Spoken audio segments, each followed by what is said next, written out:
Chanel. I'm Kris. So, before we start the video, I just want everyone to know I've made a little change. I know you're thinking, you're going to exercise more? You're going to ride a bike? You're going to invent a circular thing called a wheel? Maybe become a ballerina? No. I'm not going to put ice in my drink so I can put more rum in it. Huh? That's what an alcoholic would say. That doesn't really reflect good on me, does it? Well, goodwill. So, this is a request, the Turkish century from, I want to say Hittites, that's another word that I'm going to butcher. Atatürk. Was there a second T in there? So let's just pretend that I got those correct.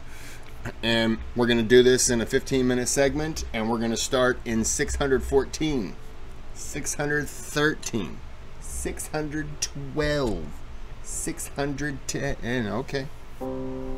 What ties a people to... Did I say 612 and then go to 610? I did. I haven't even had a drink yet.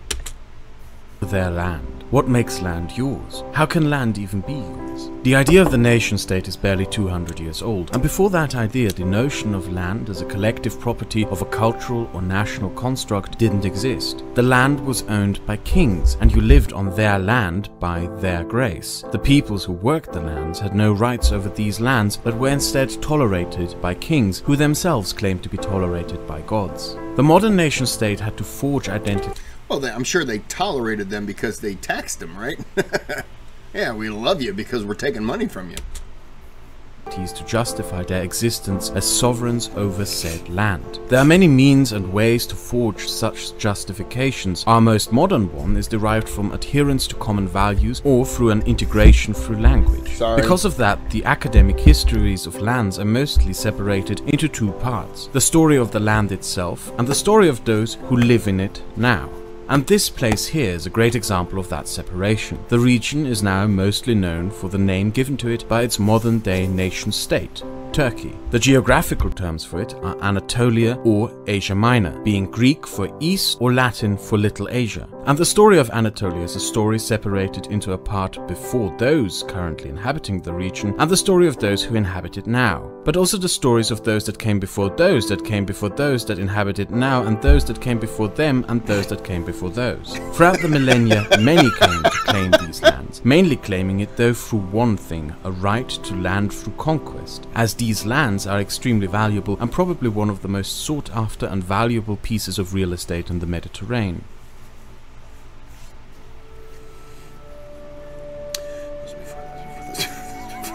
Surrounded by mountain ranges on all sides, the central Anatolian plains with its rivers and the downpours from the Mediterranean spill out into vast fertile plains that were ideal for early agricultural-based settlers, such as the Kraut civilization, around 10,000 years ago. The settlers of this region also discovered another enormous advantage of the region: the vast natural resources, specifically important for the first metal age that they would help kickstart, namely the copper ore in the Pontic Mountains. The oldest known copper relics, which are around 10,000 years old, have been found in this region of Anatolia. Through digging up and dating copper relics, we know that this region of the world is the epicenter from which the Copper Age began. Being that copper was the most modern technology of the time, it turned the region into a center for trade and connected its civilization to the southern civilizations of the Halaf culture based in modern-day northern Syria. This trade was made easy through yet another benefit of the Anatolian geography. Anatolia is the origin of the two most important rivers in the Middle East, the Tigris and the Euphrates. Copper could be shipped downstream and traded for mirrors, pottery and grain that the succeeding Mesopotamian civilizations had to sell. Cometh the Bronze Age, cometh a new civilization, the Hittites, and the region developed into one of the most prosperous of the ancient world. If the Hittites... So, there was a 5,000 year difference between copper... Did they say bronze? But there was a 5,000 year difference is what I'm saying.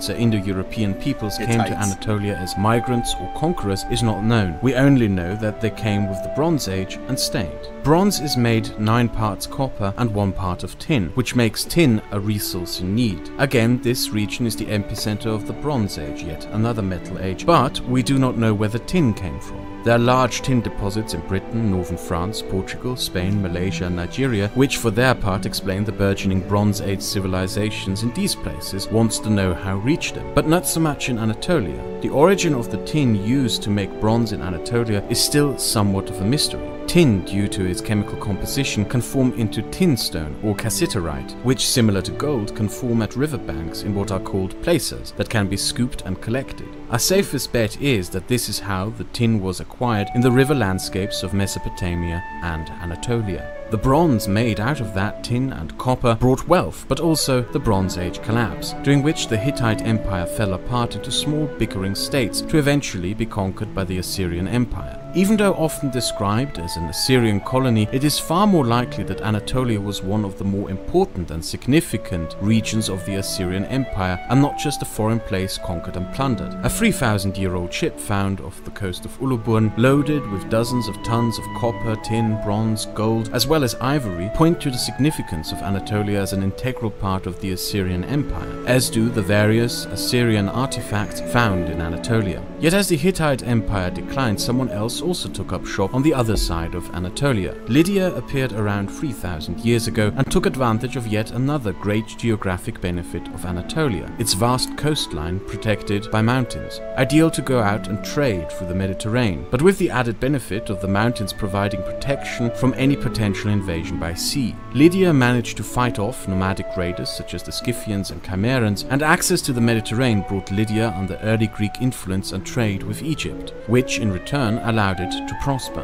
Meanwhile, on the other side of Anatolia, the Assyrians collapsed into bickering states at civil war that neglected many provinces of their once great empire, which allowed the nomadic Scythians and Cimmerians to raid its Anatolian lands, and eventually for the Achaemenids to roll in and take it all over.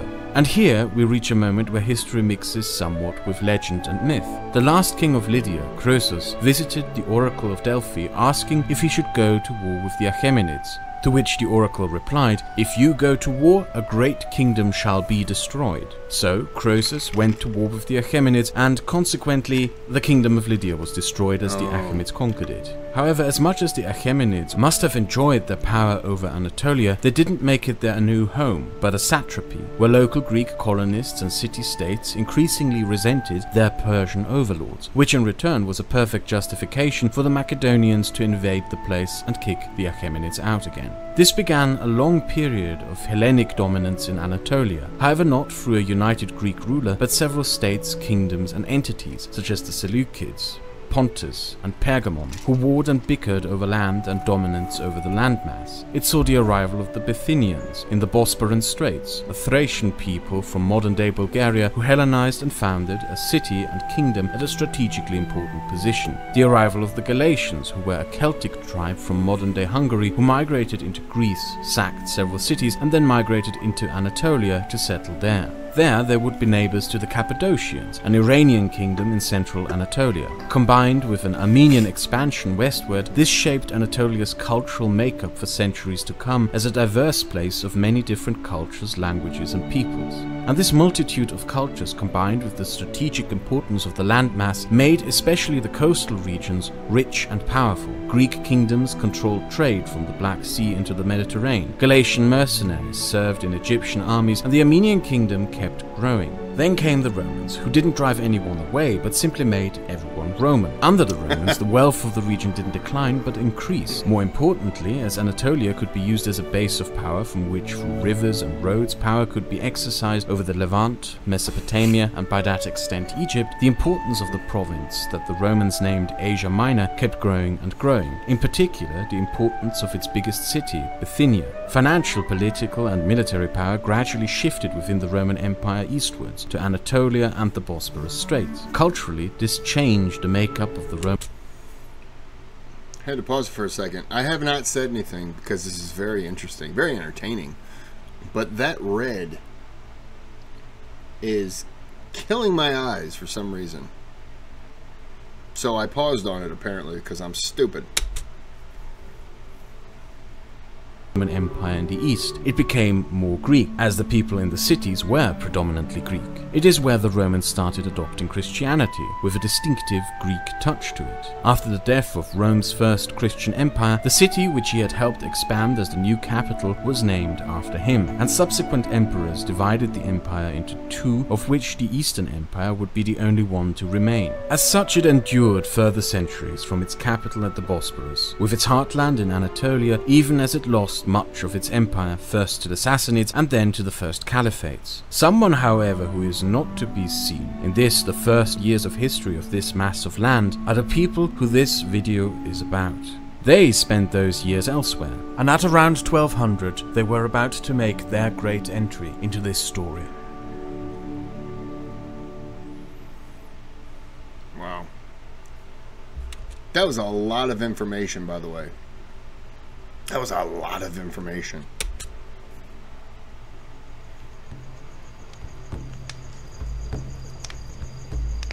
"10,000 years ago, our ancestors were all nomads. For the first several 10,000 years of our species' existence, man and woman were wanderers. The discovery of fire, the first to make tool flint, and those who painted the vast, beautiful cave paintings in places such as Chauvet in France, were people constantly on the move.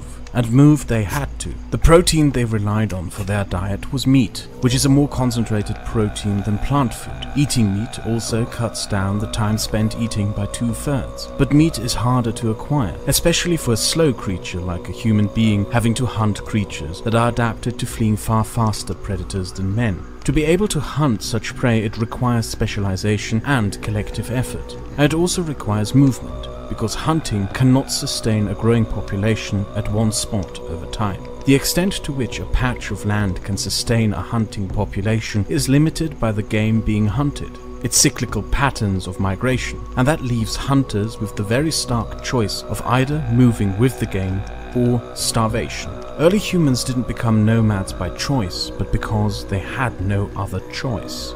At around 10,000 BC, something happened that disrupted the nomadic lives of many early humans. The Ice Age ended.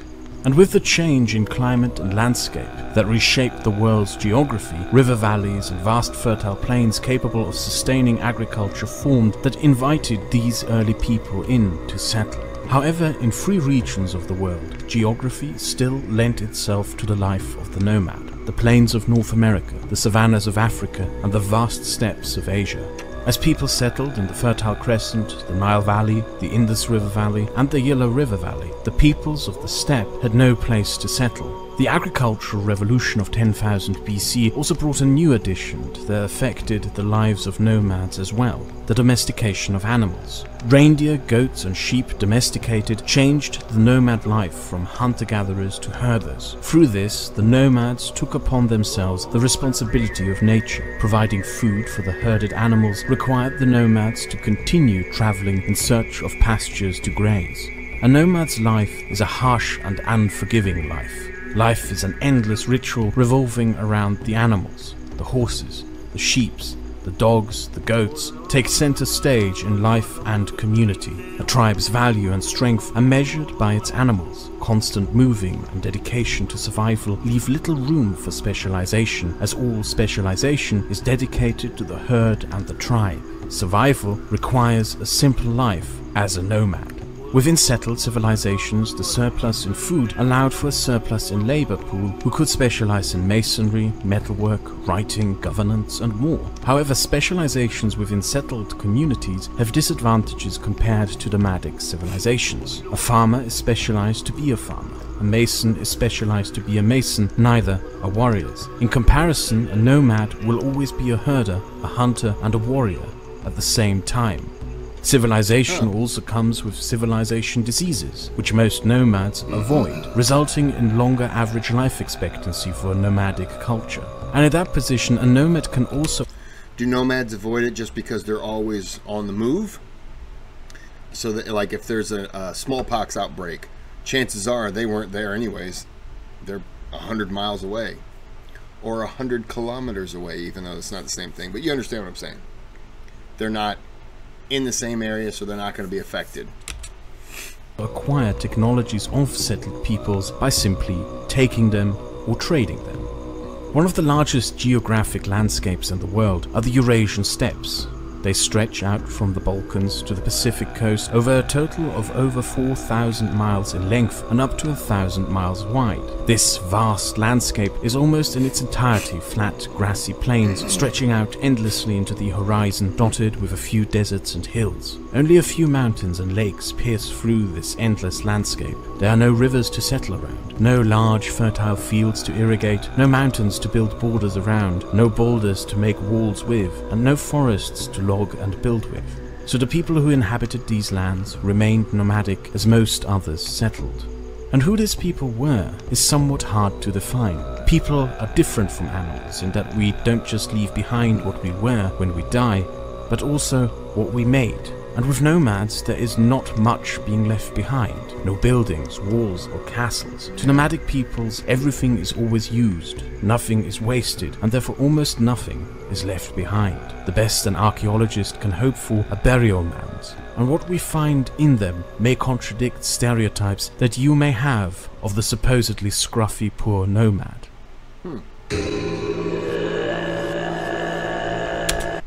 I guess in a way, like Native Americans are nomads, even though they stayed in areas, but they did follow buffalo and stuff like that, and they used everything. So yeah, in a way they were nomads. This is a really good video, by the way. The armor of the Golden Warrior can be seen in the Kazakhstan National Museum and was presumably worn by a Scythian warrior 2,400 years ago. From Kazakhstan to Ukraine to Russia to Mongolia, what we find proves considerable wealth and fortunes belonged to the tribes inhabiting these lands. But we also find arrowheads and helmets made of bronze and other materials. Metalwork, however, is a specialization that nomads don't have access to, which shows to us that they gained such either through trade, tribute or force. Beyond the physical evidence found in burial mounds, it is possible to draw a map with borders detailing which nomadic tribe lived where in which parcel of these vast lands. However, for people constantly on the move, owning land makes no sense. The idea of a border also makes no sense. The only border a nomad knows is an ocean a horse can't ride, a jungle a horse can't cross, a desert a horse won't survive in, and a mountain a horse can't jump over. And because of this, when speaking of nomads, the idea of a people or nation in our sense doesn't make sense. Nomads see themselves more in terms of families and clans, and in such structures, interactions between tribes of differing cultures are also different. A conquered people are not subjugated, enslaved or slaughtered, but simply made part of the tribe and the extended family. Marriages across cultures are more common and widespread than in settled civilizations. You can have a geographic estimate of where which tribe and people were active, but those estimates are often based on accounts by victims of raids. Through that we can place the Scythians, for example, in the land stretching from Ukraine through the Caucasus to northern Iran, as these tribes raided and plundered Greeks, Thracians and Iranians, who then wrote about them. But these are not to be understood as lands in the modern sense with borders, but more as a sphere of influence within which the Scythians were active. For the vast since this is chapter 2, I'm going to end this. I'll stop this video at the end of chapter 2, just to kind of keep everything smooth. Enormous steppes themselves, it is difficult to determine who was where, at what point, for how long. What we do know is that there were many. The Scythians, the Proto-Iranian Scythians, also known as the Sarmatians, the Proto-Slavic tribes, the Finno-Ugric tribes, the Proto-Mongols, and up there in the easternmost fringes of Siberia and northern China, we find where the Proto-Turkic people probably came from.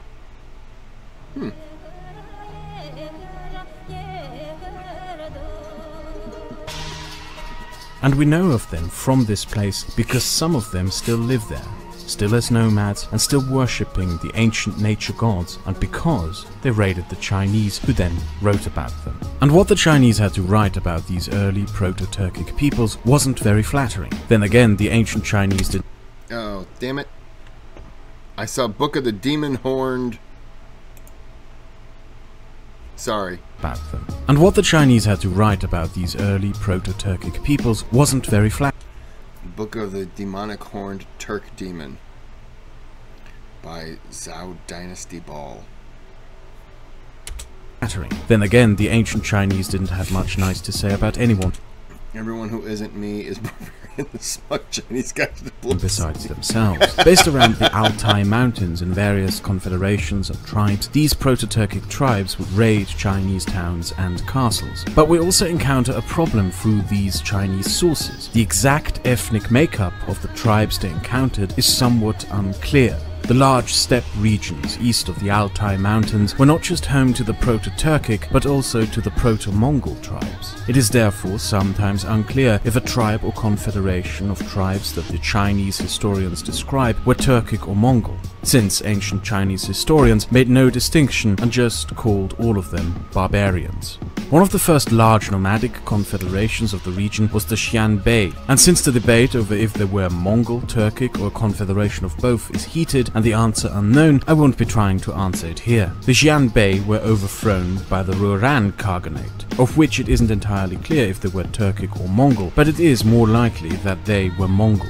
To the north of the Rouran Khaganate there was however a tribal confederation which we know was Turkic, the Xiongnu, and it is through them that the peoples of Europe and the Middle East had their first encounters with Turkic peoples when some of them migrated west in late 300, where they were called the Huns. This was the first large-scale invasion by nomadic people of Europe, and it instantly revealed the weaknesses of the type of warfare that the settled kingdoms practiced. Plate armor, heavy chainmail, tight formations, heavy weapons and slow-moving military tactics were absolutely no match to the swift, fast-moving horse archers in light leather armor. The Huns also introduced the Romans to the recurve bow. This is as simple a technology as a bow bent backward, which increases the tension on the bowstring, allowing the arrows to be shot with more power and speed, which caused the arrows to simply punch through Roman armors, chainmail and shields with close to no effort.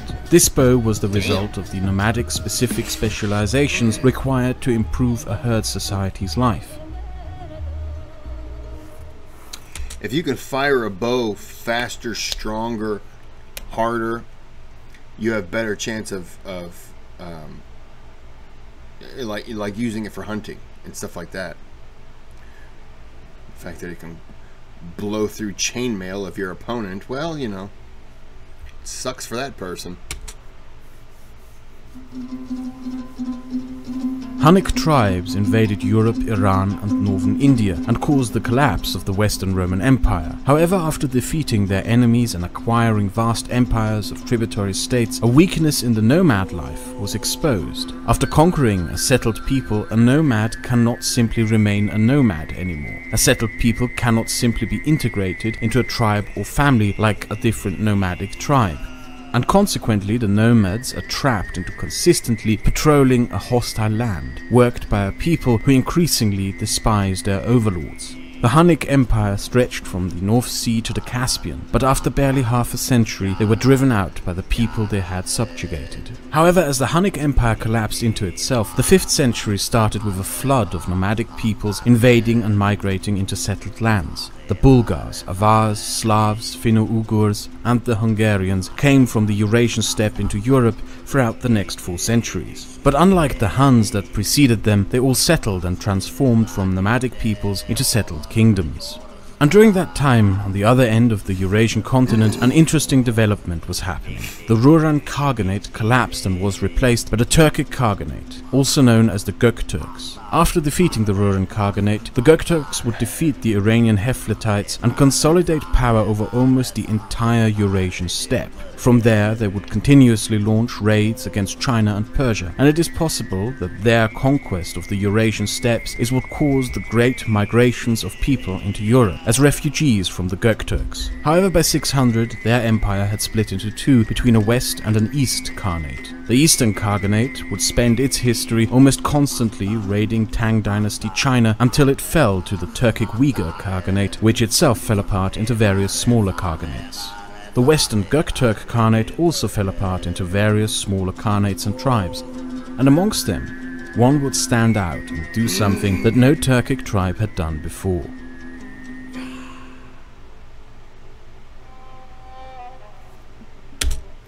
Okay, I said I was going to go to 3, but I think I'm going to go ahead and stop this here. Let me see if I can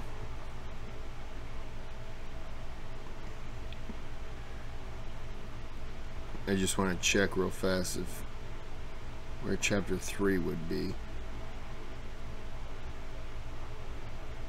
Well, I'm gonna. Oh, I saw chapter 4. Of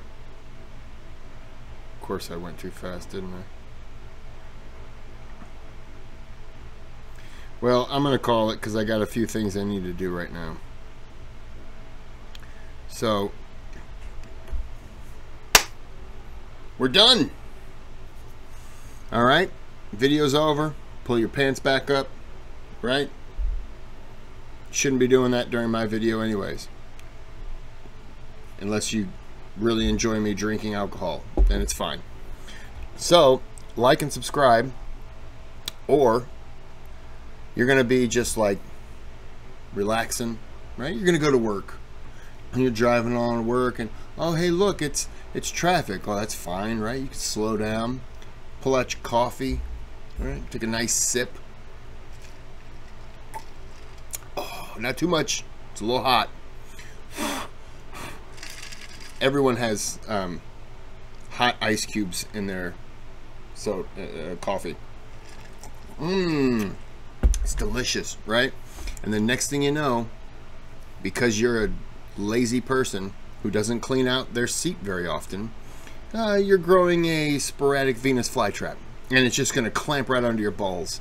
And it's going to start chewing and pulling, and you're like, what are you doing this for? And it's going to let go and look at you and say, you should have liked and subscribed. Have a good day. Have a good night.